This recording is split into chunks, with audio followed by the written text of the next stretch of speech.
They're so close that we're barely going to be getting any value on the plus side of things. I think there's a little bit of value on the Blue Jays today, but it's an awesome division. Like, I don't want to see teams running away and be up by 12 games in first place. We want to see teams constantly battling for first place. They hit a team total. I love that. So as many times as we get bad beats, you do get the same amount of good beats, typically in your direction, if you wait long enough. Pro Baseball Today, only on SportsGrid. You're talking about going into next year, your fourth coach in 4 years. And if you think about it, they were 2-0 NBA Finals, and literally the whole organization just fell off. I don't really understand what the plan is, right? Like, okay, you fire Budenholzer. What is the plan? Who do you think you're bringing in? What do you think is going to change? We all know the sort of dire financial situation they find themselves in as far as money spent. Betting above the rim, only on SportsGrid. 11 times now without a major, 14 times at the Masters. He finally has the green jacket. Rory McIlroy. The best sporting event so far this year. It's better than the Super Bowl. It was better than the NCAA tournament. It had ups and downs. It had roller coaster rides. It had history, legacies. It had everything you could ever possibly want. Pharrell, Coast to Coast, only on SportsGrid. The two guys that can do it all. Too much electricity this morning. This is a good time. We're having a lot of fun. I had to do a triple take. Ka-ching! Why? Because of parity. I didn't mean to offend. Yeah, it's not going to happen. Load management is a dirty word. Let him rip. You know what? Circumstances provide the results. What? How do you do this one? Oh, Donnie, you got such a good show there. A network that is booming. The Early Line, only on SportsGrid.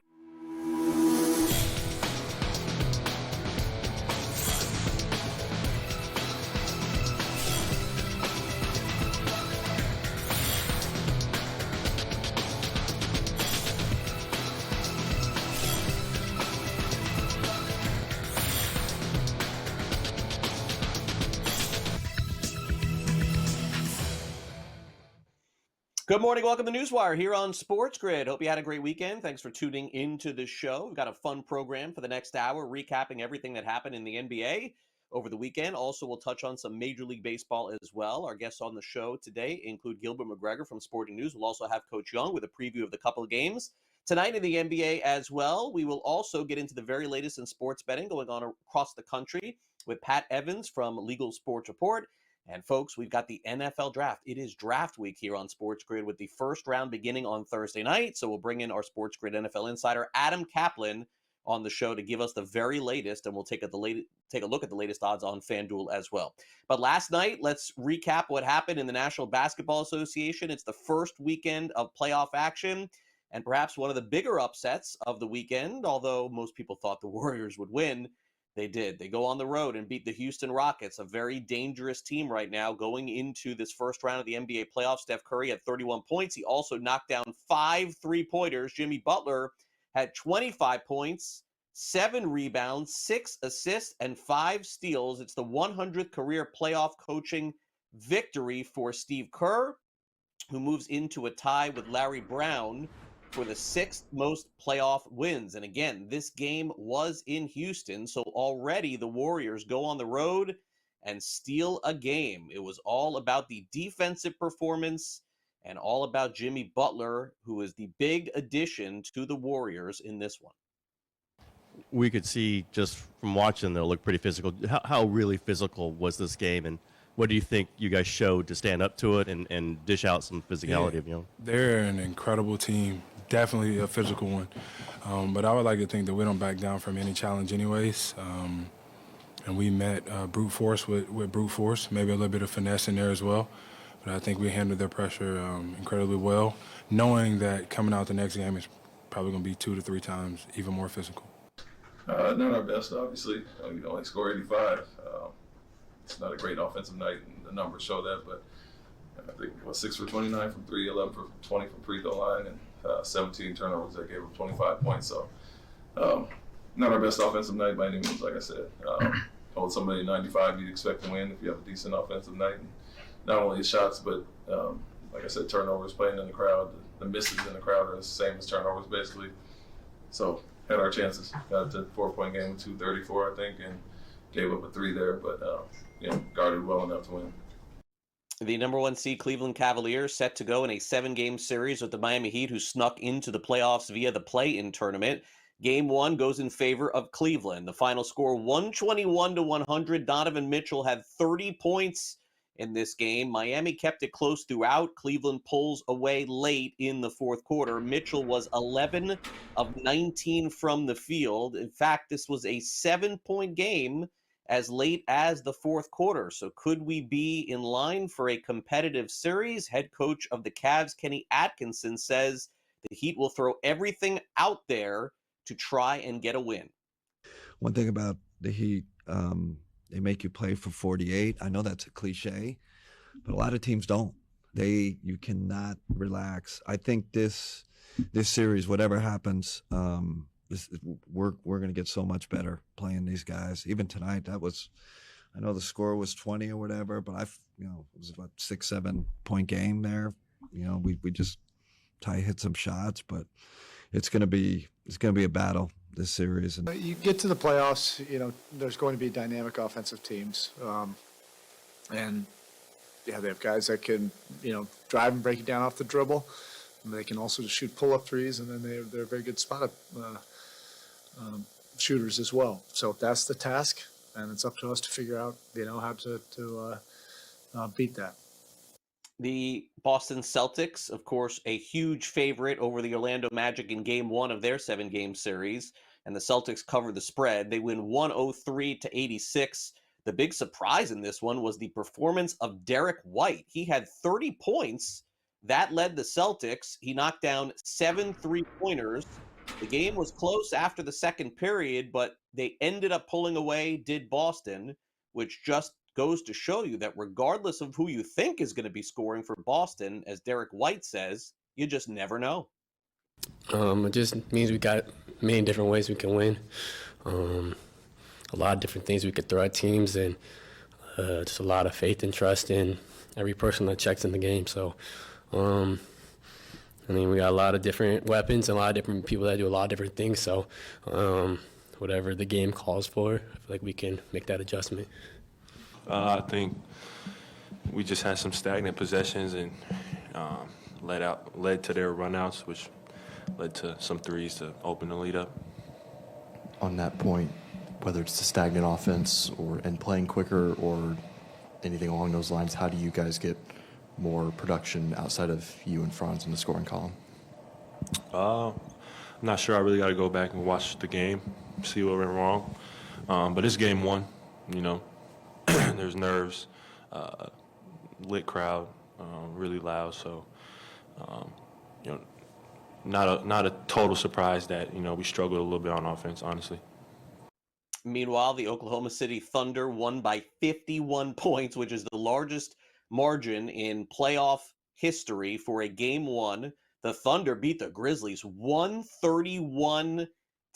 You talk about a blowout. Let me put an exclamation after that one. Naturally, Memphis Grizzlies had to play in those play-in games. Maybe that had something to do with the outcome here, but needless to say, the MVP of the NBA, which will be named in a couple of weeks here, it'll be Shai Gilgeous-Alexander. He talked about picking up a very easy win in Game 1. Yeah, it all starts with getting stops.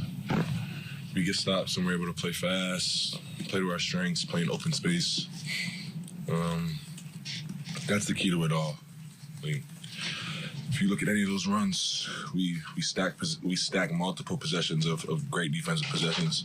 Then it allows us to be who we are offensively. It's no secret. That's what it takes to have those stints in the game, and we know that. And that's our intention when we go out there. Not just to have one good possession, 2 bad, 1 good. It's stack them up. It's the playoffs. I just felt like, after that, the energy, kind of wasn't there. We was kind of, trying to talk to ourselves into, getting back into the game. Obviously, at halftime, you have 24 minutes left, which is a lot of basketball. Just trying to spark a run, but they came out and, pretty much did what they did us in the second quarter, in the third, early on. And Coach burned them, early timeout. in case you missed Saturday's action, a lot of blowouts. The biggest surprise were the Minnesota Timberwolves going to Los Angeles and winning game 1 of their 7-game series. Luka had 37 points, but Minnesota hit 21 of 42 from three-point range. This is what Minnesota's been doing all season long. We'll see if they can do it again. The Knicks go on a 21-0 run in the fourth quarter. They beat the Pistons 123-112 in game 1. The Nuggets ended up going to overtime with the Los Angeles Clippers on Saturday. Denver was down. They come back to win by a bucket, 112-110. Also, Pascal Siakam helped the Pacers to their game 1 win against the Milwaukee Bucks. Giannis had 36 points in defeat. In golf, a week after the Masters, they played the RBC Heritage, and it went to a playoff, and Justin Thomas ends up winning. He was 20-1 entering the tournament. So congrats to him being a very big underdog. Also, a scary collision in Major League Baseball yesterday. Luis Arias ended up being transported to a hospital to be evaluated after running into Mauricio Dubon on the field. We'll see when Arias can get back on the field, but it looks like all will be okay there. It is Patriots Day in Major League Baseball, so that means the first game of the day already has gone off. The Boston Red Sox playing against the Chicago White Sox. Boston minus 290 before they threw out that first pitch a couple of minutes ago. Yesterday, the Cincinnati Reds put a 24 spot up against the Baltimore Orioles, most runs scored since 1999. The New York Mets complete a sweep of the St. Louis Cardinals. 7-4 was the final yesterday. Juan Soto had 3 RBIs, and Fernando Tatis Jr. hit a home run to beat the Astros. 3-2 the final. Gilbert McGregor talking NBA next.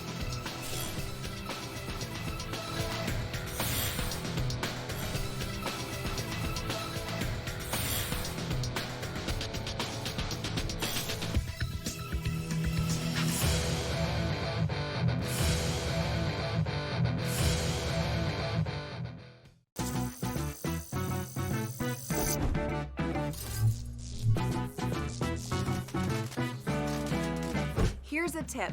Some machines and online games have higher average payouts than others. Want to try to maximize your odds? Well, do some research online to find games which have the highest RTP or return to player percentage. So now, go get lucky. See you in Las Vegas. Let's get lucky. The two guys that can do it all. Too much electricity this morning. This is a good time. We're having a lot of fun. I had to do a triple take. Ka-ching! Why? Because of parity. I didn't mean to offend. Yeah, it's not going to happen. Load management is a dirty word. Let him rip. You know what? Circumstances provide the results. What? How do you do this once? Oh, Donnie, you got such a good show there. A network that is booming. The Early Line, only on SportsGrid. They're so close that we're barely going to be getting any value on the plus side of things. I think there's a little bit of value on the Blue Jays today, but it's an awesome division. Like, I don't want to see teams running away and be up by 12 games in first place. We want to see teams constantly battling for first place. They hit a team total. I love that. So as many times as we get bad beats, you do get the same amount of good beats typically in your direction if you wait long enough. Pro Baseball today, only on SportsGrid. The game is on. The stakes are high, but the action isn't just on the field. He's rearranging that ring. Get it inside! SportsGrid's in-game live.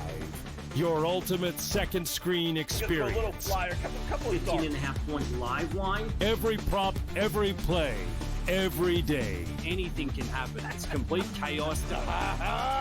It's smarter to be on SportsGrid.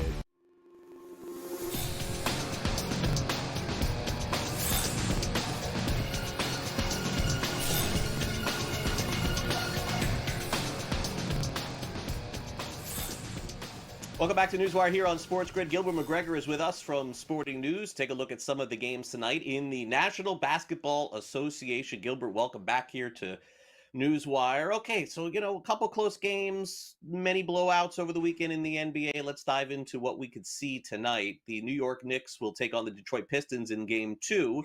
Of course, the Knicks went on an epic run there to take care of business, not only to win, but cover the spread in Game 1. As you see the adjustment here on the FanDuel Sportsbook, the Pistons are only 6.5-point dogs. They were 7 to 7.5-point dogs in Game 1. Does that tell us maybe this game could potentially be closer tonight?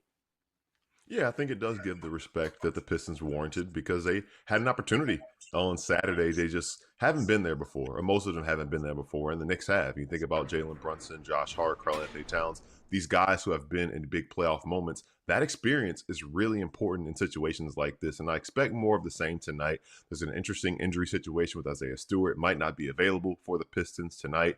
So have an eye on that as far as what that means for Detroit defensively. But again, New York, that home crowd behind them, all of those things. I don't think Detroit is going to be fazed by it, but I do think that the Knicks' experience and just being prepared for it definitely works in their favor. All right. Meanwhile, the Indiana Pacers take care of business in game one of their best of 7 with the Milwaukee Bucks. I mean, Giannis with a huge game, 36 points. But certainly that's not going to get the job done. It looks like it's more than just Lillard at this point, Gilbert. Indiana's just playing great. I mean, 117 points. That means that defensively things not going well. I mean, Indiana's now the heavy favorite to win this series. I mean, minus 280 on the money line here. Could Lillard coming back make that much of a difference, or is Indiana just a better team? I do think Damian Lillard coming back would make a major difference. It's going to be interesting to see where his conditioning is, where his timing is once he comes back, because it's been some time since he's played. But the big thing that stands out to me isn't the fact that Giannis had 36 and 12, is they only had 1 assist in the game. And they did not get much from anyone else. And Giannis was doing a great job trying to set people up. They couldn't convert. So I would expect his supporting cast to be better. Obviously, if Damian Lillard is part of that supporting cast, then they will be better, even if it's just for 20 minutes in the game. But you got to get more from Kyle Kuzma. Didn't record a stat in over 20 minutes, which is dubious company to be in for him. But I think that these teams are a little bit closer than what we saw on Saturday. The Bucks just didn't get anything from anybody else, really, outside of Antetokounmpo. All right. So now the bottom line here is that we don't want blowouts, and we got one between Boston and Orlando here. And it was a surprise one here because, again, Tatum was hurt for a little bit there. Derek White was the big surprise, 30 points, 7 3-pointers, Gilbert, in this game. And so Orlando wins by 17. I'm going to guess that some games with Boston and Orlando will be close, but is it only going to be back in Orlando at this point? Because, I mean, that couldn't have gone any better for the Magic to sort of, have to rely on Orlando or on Boston's third option to score, and they still couldn't keep it close.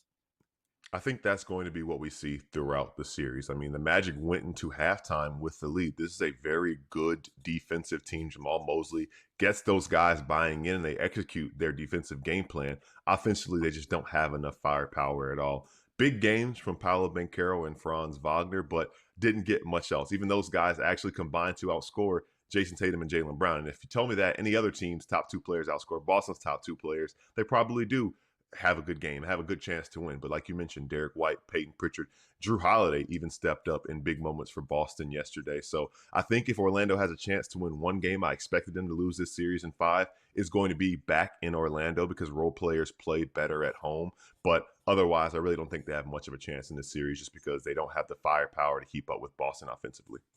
Yeah, I didn't love watching some of the post game there either from Orlando. Kind of felt like a missed opportunity there, to say the least. All right, maybe the same thing could be said for the Miami Heat. We know they're playing undermanned and have had to do a lot just to get to this point, Gilbert. Naturally, the game was close until Cleveland pulled away in the end with Spider Mitchell going off there, and 121-100 was the final. I mean, I guess you could consider this being a closer game, but this is the kind of game, Gilbert, sort of emblematic of the Heat season. It seems like they're in every game and even have leads in games late, but don't close things out in the fourth. I know it's a lot to ask for Miami to beat Cleveland in a 7-game series, but do you think that they could steal a game or two? I could see them maybe stealing one game. And again, similarly to what I said with that Magic series, something down in Florida, getting a win at home in front of your home fans. But when you watch a game like this, it's a reminder of the subtle differences that make a big difference over time between the number 1 seed and the number 10 seed, who actually won the 8 seed in the play-in tournament, when guys like Ty Jerome were able to come in his playoff debut to score 28 points in that game. The Cavaliers just have much more to offer in their arsenal, and they can be more relentless. The Heat, obviously, with Tyler Hero, Bam Adebayo, Kelly Ware, has had big moments throughout the postseason. And guys like that who have played well in the postseason, we've seen Hero and Adebayo in the finals, but ultimately just don't have enough to keep up with the Cavaliers. And I think that's going to be the story of this series because the Cavs really do go 8, 9, 10 deep, and they're capable of having a lot of guys. DeAndre Hunter didn't even score yesterday, and they still were able to win the way they did. Yeah, I kept wondering when he was going to score there. All right, so let's take a look at the updated odds. The big shift here, if there was one, is Indiana has moved to a little bit of a lesser long shot to win the East. They've gone from like 35 to 22 just based off that one win against Milwaukee, and you can see Milwaukee has fallen back. Everything else is more or less the same. Celtics favored, Cavs right there. Everyone expects that to be the series, but of course, some people feel the Knicks have a shot here as well. Could you go beyond 3 teams here to win the East, or is it just basically Boston, Cleveland? It does feel like Boston, Cleveland. I do think it's a little bit of an overreaction with Milwaukee again. We have to see Damian Lillard back. Giannis Antetokounmpo is unstoppable, as we saw in Game 1. But the Pacers are also intriguing, as funny as that is to talk about their opponent in that light. But the Pacers do have the offensive firepower. They have an identity, and they've been playing really good basketball. They close the season on a high note. So if you want to get really adventurous or exotic here, maybe give the Pacers an extra look. Well, Gilbert, we'll catch you again this week, and we'll update the games and see how far we get in the 7-game series. Of course, we'll see if the Lakers can bounce back against Minnesota as well. Thanks again for coming on NewsWire. Really appreciate it. We'll talk to you soon. Absolutely. Always a pleasure. All right, Gilbert McGregor with us here on the show. Also, some breaking news potentially in the future of the NBA. As expected, Duke's Cooper Flagg, Player of the Year in college basketball just a short time ago, has announced that he will declare for the NBA draft. So essentially, when the lottery ping pong balls are picked in a few weeks, you would expect the number 1 pick in the NBA draft to be Duke's Cooper Flagg. Coming up next, speaking of drafts, our SportsGrid NFL insider Adam Caplan is up next with the latest. Don't go away.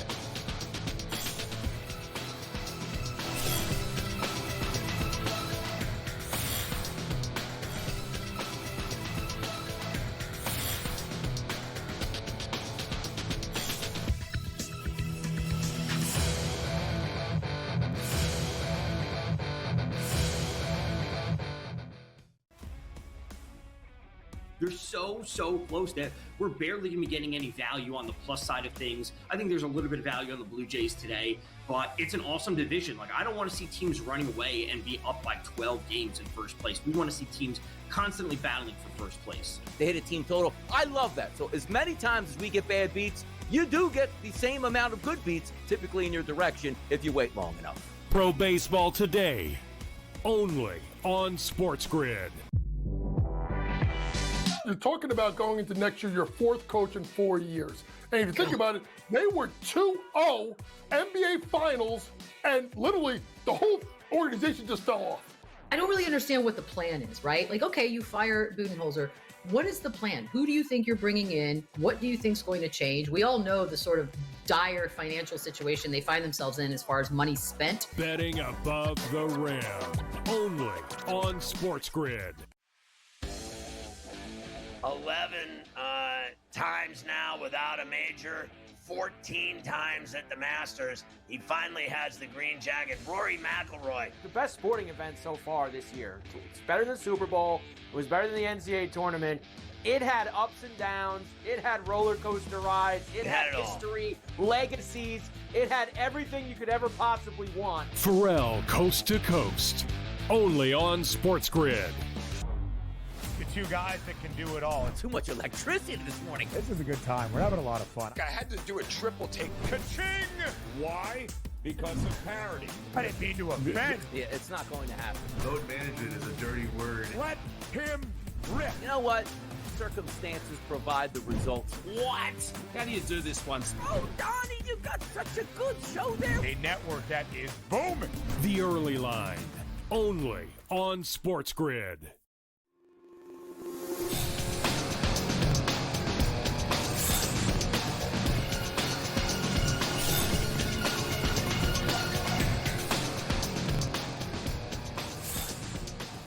Welcome back. We've got our SportsGrid NFL insider Adam Caplan here with us to discuss the upcoming NFL draft. Of course, Adam will be in studio for all of our draft coverage Thursday and Friday night here on SportsGrid. Adam, great to have you back here on NewsWire.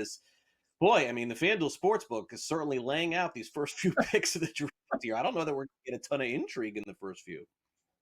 No, it's interesting, Craig. If you go back really till January, it was a landslide for Cam Ward.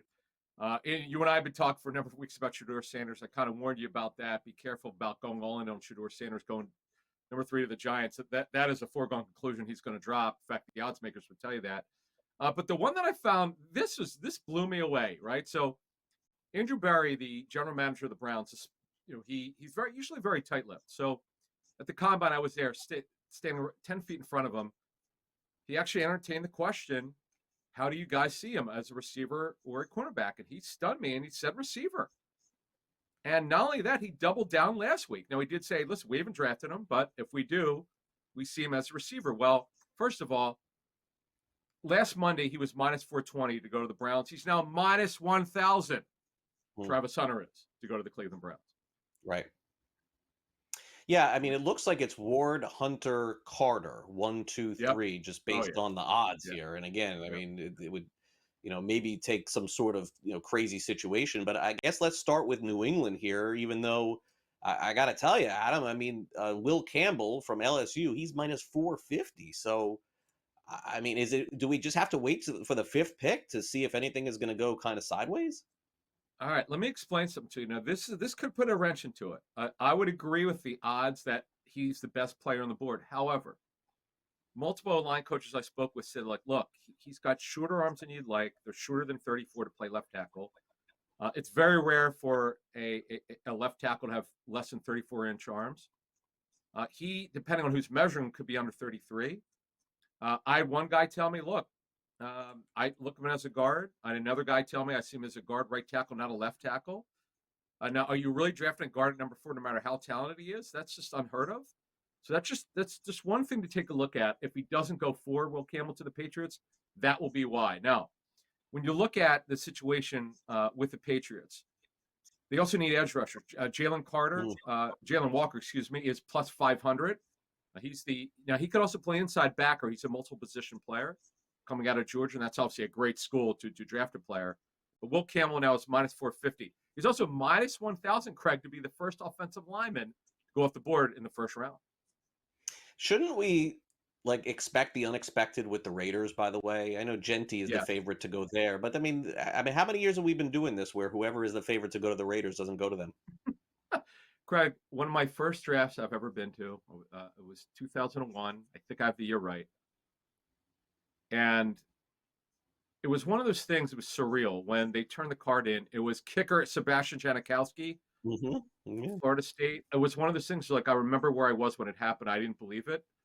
So, yeah, look. Now the thing, it's funny you say this. So John Spytek, the new general manager of the Raiders, who's won Super Bowls before with multiple teams, he's been so out in front of Ashton Genty. To your point, is he trying to bluff to try to get value in the pick?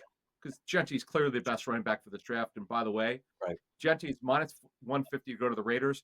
He's also minus 5,000 to be the first back to go off the board. And Jalen Walker, who we just mentioned, is plus 700. So now one thing you got to talk about, though, with Ashton Genty and the Raiders, Pete Carroll's the head coach. He's got a run the ball mentality. You've got Chip Kelly, who's a run the ball offensive coordinator. So it just makes too much sense to do it. Now, I will tell you, looking at my needs board, they have at least 8 needs combined for both sides of the football. So they have a lot of needs. Boy, it would behoove them to trade down if they could. But Craig, as I've been telling you, you and I talked about this last week and moving forward here, this is not the year to trade up. There's just not enough value. There's more value if you could trade down. But the problem is teams simply don't want to trade up. And that's been the problem so far. That is why we don't have a trade in the first round so far. It's surprising. But if certain things happen, though, if certain guys drop for whatever reason, you could see some teams trade up from the 20s down to the 10s. If Shedeur Sanders doesn't go 10, where does it go? Oh, boy, I think he goes in the 20s. I don't believe it's going to be to Pittsburgh. I really don't. I know a lot of people putting him there. I don't see it. They learned their lesson with Kenny Pickett. Do not reach for a quarterback when you need one. That's what happened with Kevin Colbert, their former general manager. By the way, he's really good, but that one was a reach, and unfortunately, he's now on his 13. All right, great stuff, Adam, as always. We'll catch your coverage Thursday night here on Sports. We're coming on. You got it. Thank you. Pat Evans joins us next.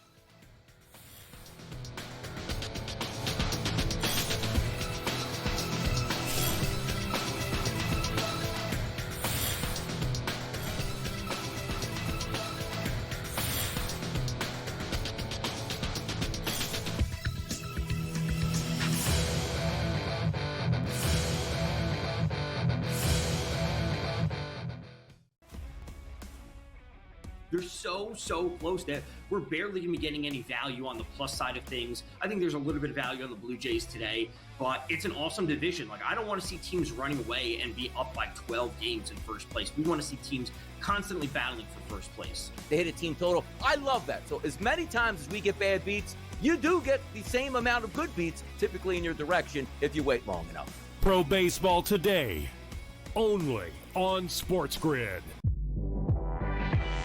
You're talking about going into next year, your fourth coach in 4 years. And if you think about it, they were 2-0 NBA Finals, and literally the whole organization just fell off. I don't really understand what the plan is, right? Like, okay, you fire Budenholzer. What is the plan? Who do you think you're bringing in? What do you think is going to change? We all know the sort of dire financial situation they find themselves in as far as money spent. Betting above the rim, only on SportsGrid. 11 times now without a major, 14 times at the Masters. He finally has the green jacket. Rory McIlroy. The best sporting event so far this year. It's better than Super Bowl. It was better than the NCAA tournament. It had ups and downs. It had roller coaster rides. It had history, legacies. It had everything you could ever possibly want. Pharrell, Coast to Coast, only on SportsGrid. Two guys that can do it all. Too much electricity this morning. This is a good time. We're having a lot of fun. I had to do a triple take. Ka-ching! Why? Because of parity. I didn't mean to offend. Yeah, it's not going to happen. Load management is a dirty word. Let him rip. You know what? Circumstances provide the results. What? How do you do this once? Oh, Donnie, you got such a good show there. A network that is booming. The Early Line, only on SportsGrid.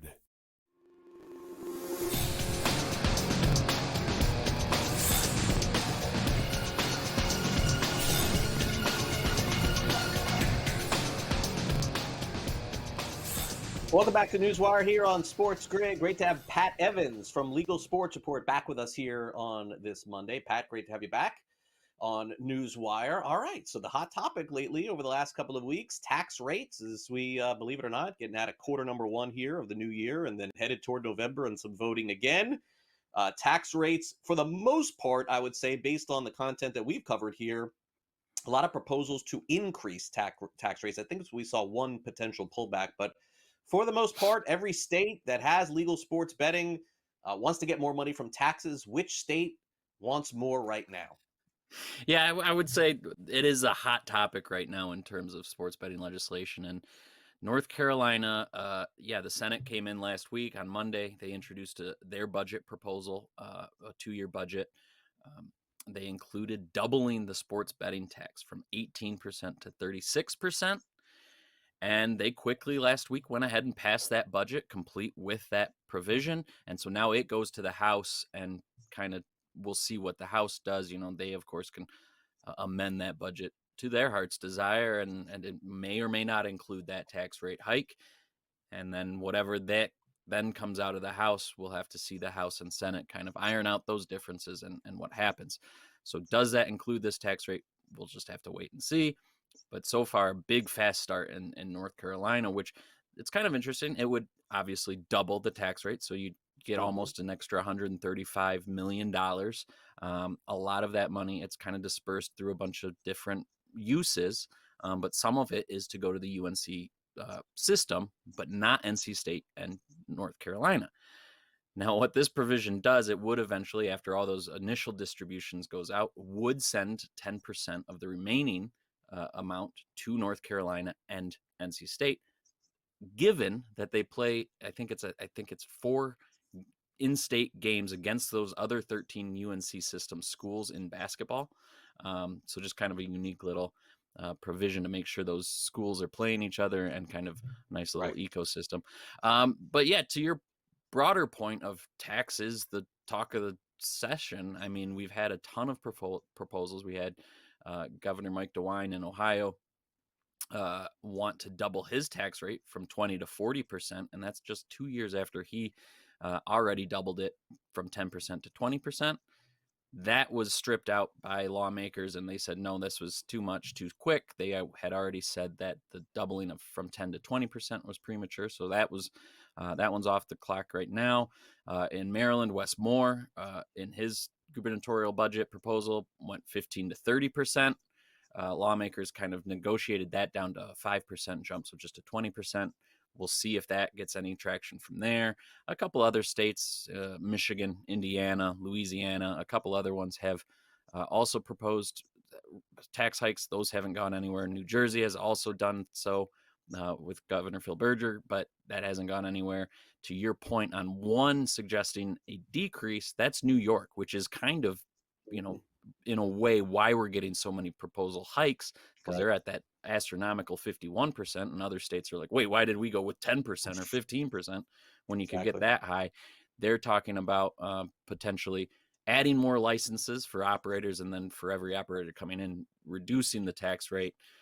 That hasn't seen a lot of movement yet either, so we'll see what happens there. But yeah, taxes, huge talk of the town. So far, North Carolina is the only one to really make any progress, and we'll see if it goes any further this session. Yeah, we will see about North Carolina. Meanwhile, the state of Arizona, like a lot of other states, have decided that these prediction market games and, previously some of the DFS operators need to have some of the same legalities, restrictions, taxes as the sports betting operators. And so no surprise here. Over the weekend, Pat, we learned that Arizona is sending out some cease and desist as well. Yeah, so Arizona's been kind of active in this realm. I mean, I've come on here regularly the past couple of months talking about Michigan sending who knows how many cease and desists at this point, or Maryland or Louisiana. A lot of cease and desists going out to sweepstakes operators, offshore sports books, the like. Arizona has been, until this week or last week, relatively active. They've been sending out kind of public service announcements to say, hey, make sure you're using legal licensed sports books, or make sure you're gambling at the right casino or legal casinos, which of course are only land-based in Arizona. And so they, have different pages that consumers can go to see who's licensed, what's okay to use, the things like that. They even sent one out last month that was about misbranded or like fake online casino brands that are mimicking those land-based casinos and saying they're an online extension, which of course, unless you have legal online casinos, is not allowed, and they don't in Arizona. So this is the first time we've seen this cease and desist after all these PSAs come out. They sent 6, a couple to the sweepstakes providers, a couple to offshore sports books, including my bookie, I believe. They sent out one to ProfitX, a peer-to-peer exchange. So it's just kind of them being more active. Again, they've sent out lots of PSAs to say, hey, make sure you're doing what you're doing legally to the consumers. And now, as they're kind of ratcheting down that, they're saying, okay, let's get rid of those in our market if we can. And again, it's just following more and more of those states that have been sending out those cease and desists regularly to any number of different types of entries into this online gambling space now. I mean, to your point, we've got those sweepstakes operators. We've always had those offshore sports books. We've got the DFS 2.0 industry that we saw huge in this area about 2 years ago, and now has kind of gone to the side of all these other operators coming in. And now, of course, prediction markets, which I'm sure we'll be talking about plenty in the coming weeks as the CFTC gets ready on their roundtable on that industry. Yep, would agree. It's the big story of the year. This would be the biggest story of the year, though, if this passes in New York. Pat, we discussed this with Sam on Friday. New York trying to maybe pass some legalization on max bets and maximum deposits over the course of a single day. I mean, this certainly would be groundbreaking. I know that the sports betting operators are not going to love seeing this, but in the end, is this going too far with protection, telling people the most you can bet on a game is $5,000, and also basically the idea that you can't just keep reloading your account? I mean, the broad view of it is it seems like a good idea to curb people with problem gambling, but the flip side of that is that somebody says, "Hey, look, I can bet $10,000 a game if I want. Why can't I?" Well, yeah. So yeah, this bill would institute, along with the $5,000 bet max in a day, 5 deposits a day, some strict advertising restrictions, and yeah, I think the big pushback there is, if you're gonna limit me, and I am gonna be betting that much or willing to bet that much anyway, I can just go offshore. Or in the case of a lot of New Yorkers, it wasn't that long ago that all they had to do was go across the bridge to New Jersey to bet. Yeah. And I think that's kind of an argument now against this bill as well, as, well, I'll just go to New Jersey or I'll go to Connecticut. So I think, we've seen a lot of bills like this across the country this year, kind of in the similar vein as the tax rate, as we're seeing these headwinds of, hey, the online gambling industry is creating these issues. There's some things we could do to maybe tighten it, but there's a lot of things to iron out, I think, in terms of the way the industry is pushing back on it, the way the people or the governments and lawmakers are pushing back on the industry, and how it all works out in the end and what is best for everybody. Because I don't think this industry is going away. I think lawmakers recognize that, but they got to figure out the right way to kind of mitigate all these concerns that are coming from various parties across the country, to make it the safest, best industry it can be. Well, Pat, we'll see, because again, we just had Responsible Gaming Month in March, and here we are in April with maybe some major legislation. And if it does happen in New York, who's to say that other states don't incorporate the same thing? I think this is going to be a big battle, though, Pat. I don't think that the operators are going to, want to bend down and basically say, hey, look, we'll just do whatever you want. Maybe some sort of compromises in store, but we'll read about that and a whole lot over at LegalSportsReport.com. Pat, thanks for coming on the show. We'll catch up with you later in the week. Awesome. Thanks as always, Craig. Talk to you soon. All right, Pat Evans from Legal Sports Report. Coming up next, Coach Young is back with us in the house. We'll get into the very latest in the National Basketball Association. The biggest upset thus far in the first couple of the playoffs has been Minnesota going to LA and winning. Can they do it again tonight? Coach will tell us next.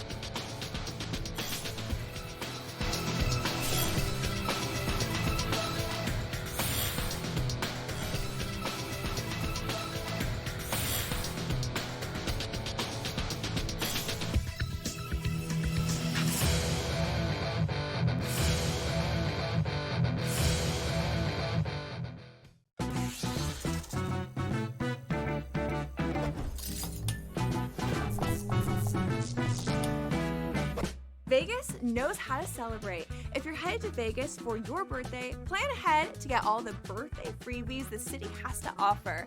Just by showing your ID, you could get free cash play, scratch cards, drinks, and food at various venues on the Strip. Now, go get lucky. See you in Las Vegas. Let's get lucky. Okay, what tools can you use to measure those things a bit? And that's where you have like force plates and 3D motion and launch monitors, things like that. But that's all just sort of like measuring what's happening. That doesn't necessarily explain why one guy's really good and another guy's not really good. And that's where there's still kind of like this ongoing, how do you like continue to do research to understand that better? And I think that's going to last well past my lifetime. The Smiley Show, only on SportsGrid. I'm still optimistic eventually this will happen and they'll get it together. I mean, if Florida can get their act together, Sam, with the tribes, I believe that California can too. Would bring a lot of money to the tribes, which is also something they really care about. It's an $8 billion market. Conservatively, it could be even more when it legalizes. The sports books would be sharing revenue with the tribes, essentially doing all their operations and forking over a percentage directly to the tribes. NewsWire, only on SportsGrid.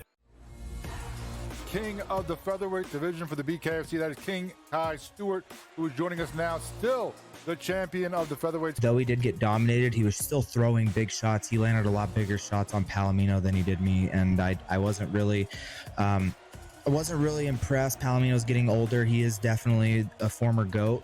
He has done amazing things in this sport, but it's just my time. Only on SportsGrid.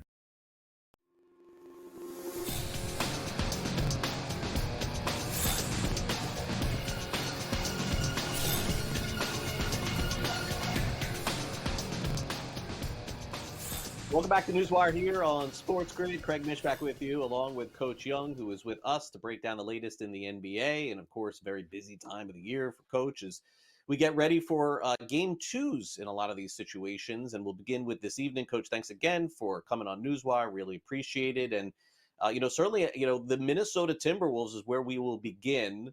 I've been saying a lot here on this show that Minnesota is just one of those teams that just gets up for these big games on the road or at home against better teams.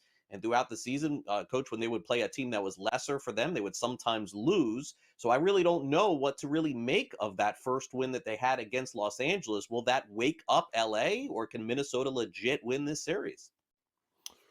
Good to be on with you as always, Craig. I liked Minnesota plus at a game and a half, and I sprinkled it that I thought Minnesota is going to win the series. I think it's a bad matchup for a Lakers team. If you really look at the game, LA started out obviously really well because Luka played great. But then once Rudy Gobert got the second foul, they did what I needed Minnesota to do, which is lean on Naz Reid. Naz Reid, who won Sixth Man of the Year last year, is a dynamic five that could play 4 or 5. And he kind of gave Minnesota that big lift, obviously, with 20-plus points. The Lakers are going to struggle with their height, and I look at the fact that they won by 22. Julius Randle actually, I thought, played well for Julius Randle in playoffs because he doesn't have to be the guy anymore, Craig. He's not in New York. He's in a place where, honestly, they expect him not to do a ton in the playoffs, and he can just play.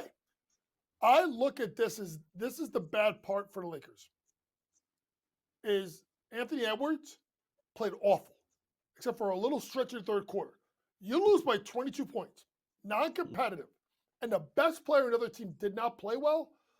Lakers are in trouble. I do think they rebound to win game 2, but this is going 6 or 7, and I really do trust Minnesota. I think they pull it out.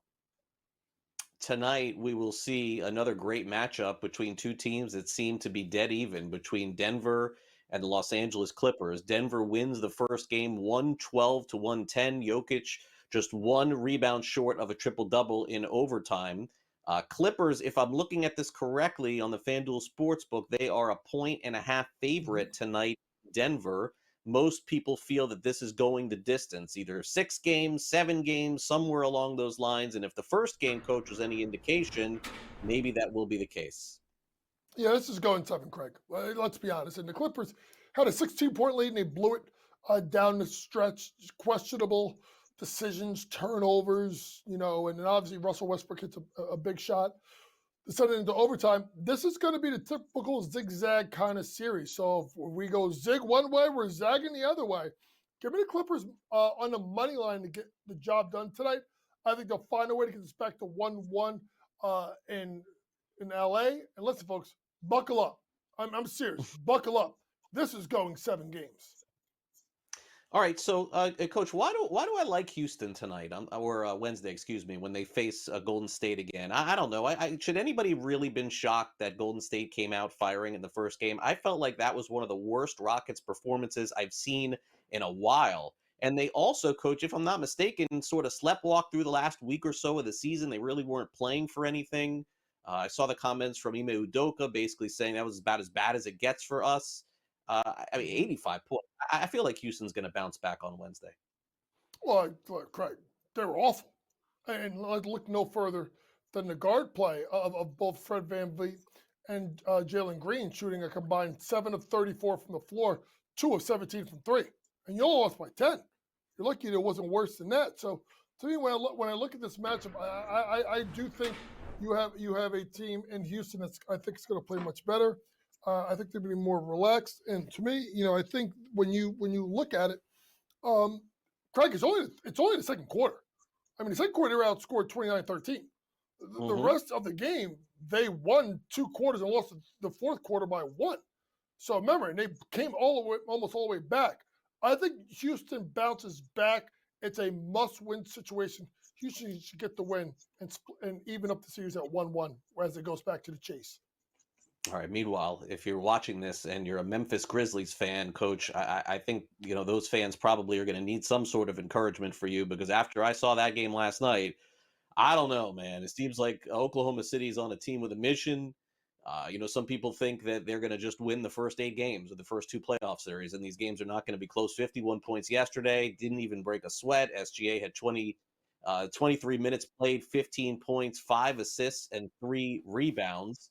And look, I know Memphis had, to play in to get here and all of that, but even if Memphis plays better, do they even stand a chance? Can they win a game in this series? I mean, you just don't see blowouts like that very often in the playoffs. I don't know if we're getting 50-point blowouts, but we're not getting Memphis win 1 game in this series. Craig, let's be honest. Oklahoma City's in another stratosphere. The Grizzlies scored 80 points, and if you're going to go into a series and have your three best players, Jaren Jackson Jr., John Morant, and Desmond Bane, shoot a combined, 11 for 42? You got no chance in hell. Shoot 6 of 34 from three, get out rebounded by 11, have 22 turnovers. I mean, Craig, they did everything not to do to win a game on the road, and they got smoked. And even if they play better, they're still not beating them. Thunder roll this in a sweep.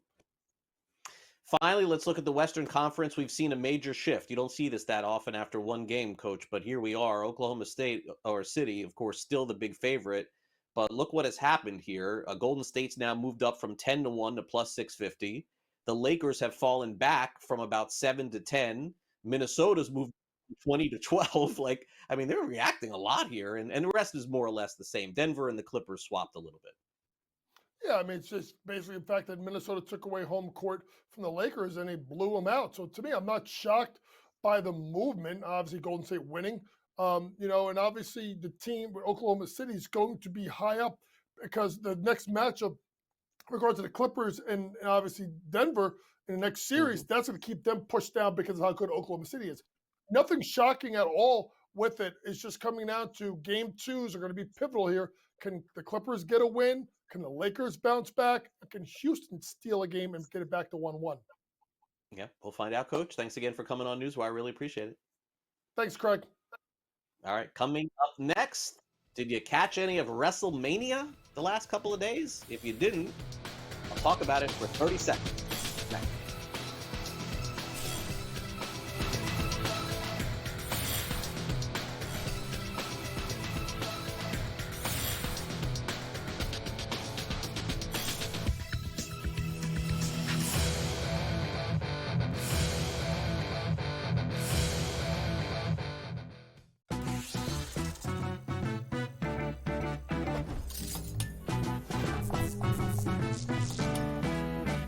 Vegas knows how to celebrate. If you're headed to Vegas for your birthday, plan ahead to get all the birthday freebies the city has to offer.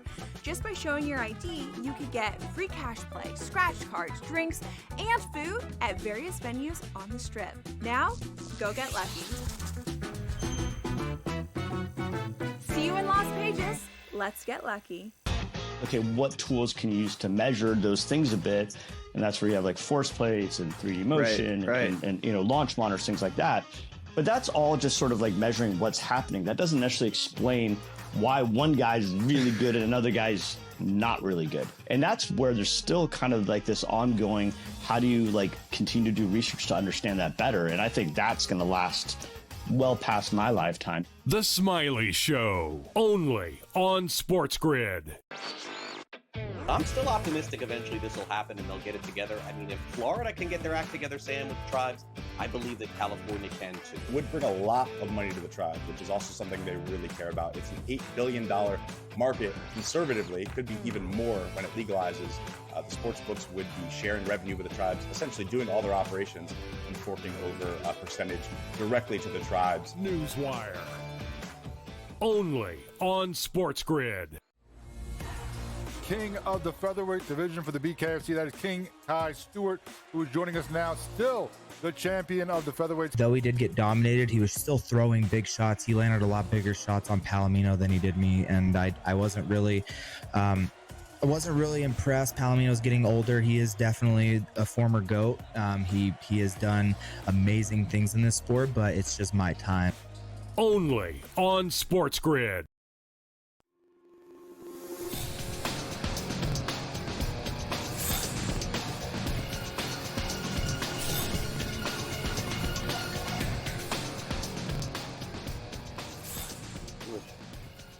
Welcome back to NewsWire here on SportsGrid, and almost no hitter yesterday in Major League Baseball. Very strange way to lose one. We'll hit on that. Also, Ronald Acuna Jr. takes to social media, posts something, takes it down, and we'll get into WrestleMania here as we close it out, as we end the show with some last licks.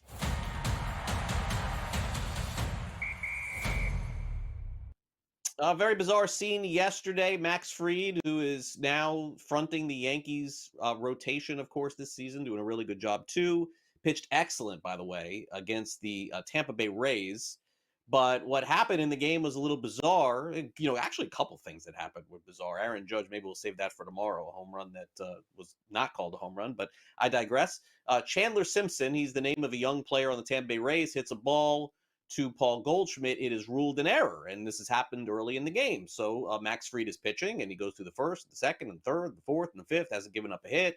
Sixth inning, all of a sudden, the official scorer overturns the error that Goldschmidt had and says, no, not an error. We're going to rule that a hit. You don't see that happen very often in Major League Baseball. Now, I will say this. Official scores have popped in at games that I've been to an inning later, 2 innings later, 5 innings later, sometimes even a day later to overturn something. But while a no-hitter is going on, usually get some pretty quick clarification on that. Not sure why it took so long to make this determination. Maybe they just wanted that to come out before things got a little bit deeper into the game. But it seems like that's something that should have happened probably right away. Meanwhile, missed another call later on Aaron Judge, who hit a home run. And upon review, they determined that it was not a home run, but it really was a home run, which cost Aaron Boone being in the game. He got thrown out. So really bizarre scene yesterday between the Yankees and Rays. But this is what I guess official reviews and video reviews are for. Meanwhile, no review needed for what happened with the Atlanta Braves, as Jarred Kelenic ended up hitting a ball very deep into the outfield, thought it was a home run. But the only problem for Kelenic was it was not. And it went off the wall. And some people said, and if you go back and watch the video, that Kelenic, they call it these days pimping a home run, and it wasn't. And so he ended up basically on first base. Now, if you're thinking to yourself, why is this a big deal? Probably it is not. But the Atlanta Braves several years ago had a disciplinary action for one of their superstars, and Ronald Acuna Jr., who did something similar and ended up sitting on the bench. And that caught fire on social media yesterday because a lot of folks thought that, hey, if you're going to punish Acuna for doing something similar, you have to punish Kelenic, who was not punished. So on social media, guess what Ronald Acuna Jr. did? He said, if this would have happened to me, I would have been sitting on the bench. I would have been out of the game. Now, he did delete the post, and manager Brian Snitker, which oddly enough, he said that he didn't even know that even happened the night before. That's what he said the next day. He said, I didn't even know, or I would have done something about it. I don't know if it passes the sniff test to me. But needless to say, some sort of different actions being taken toward different players on the Atlanta Braves. It's good news the Braves are playing better right now because it's been a dreadful month of April for them. Okay, did you catch WrestleMania over the weekend, Saturday and Sunday? The biggest highlight of the event, of course, was the main event between John Cena and Cody Rhodes. And in the end, was anybody surprised that John Cena won? Is this like a big shock or something like that? Because they're not going to bring him back after all this time to fight. Now, the only thing I'm confused with here is that does John Cena now defend the belt, or was this like a one and done? So Frank, you'll have to tell me. Oh, okay. So now they're going to drag this into Monday night. Okay, is that on Netflix? Monday Night Raw, right? I think so. So he ended up winning the title. It was a weird ending to it. I think I saw it. Was it Travis Scott was in the ring at one point? I don't know what was going on here. Now, full transparency with me. I've watched professional wrestling many, many years ago, went to a lot of the events in South Florida, watched the WrestleMania closed circuit events. But, for me, this kind of past my time, guys.